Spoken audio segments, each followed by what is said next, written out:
നമ്മൾ ഈ നാട്ടിലൊക്കെ ഉണ്ട് കേട്ടോ. എന്തെങ്കിലും ആവശ്യമുണ്ടെങ്കിൽ പറഞ്ഞാൽ മതിയേ, മറക്കണ്ട.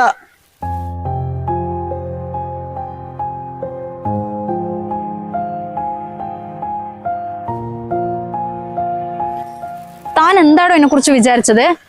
ഇത്രയും കാലം താൻ ഓരോന്ന് പറഞ്ഞപ്പോ ഞാൻ മിണ്ടാതെ നടന്നത് നിന്നെ പേടിച്ചിട്ടൊന്നുമല്ല. നിന്നോടൊക്കെ മറുപടി പറഞ്ഞു കളയാൻ എൻ്റെ സമയമില്ലാത്തോണ്ടാ. നിന്നെ പോലുള്ളവന്മാർക്കൊക്കെ ഒരു വിചാരമുണ്ട്, ഈ സമൂഹത്തിൽ ഒറ്റയ്ക്ക് ജീവിക്കുന്ന സ്ത്രീകളെല്ലാം മോശക്കാരികളാണെന്ന്. ബസ്സിലും ജോലി സ്ഥലത്തും നാട്ടിലും ഒക്കെ നിന്നെ പോലെ ഒരുപാട് ആൾക്കാർ എന്നെ ഫേസ് ചെയ്തിട്ടാ ഞങ്ങൾ ഓരോ ദിവസം തള്ളി നിൽക്കുന്നത്.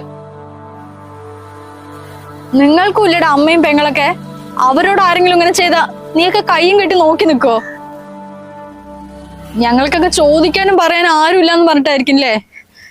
ഞങ്ങൾ മനുഷ്യരാടോ, ജീവിച്ചു പോയിക്കോട്ടെ.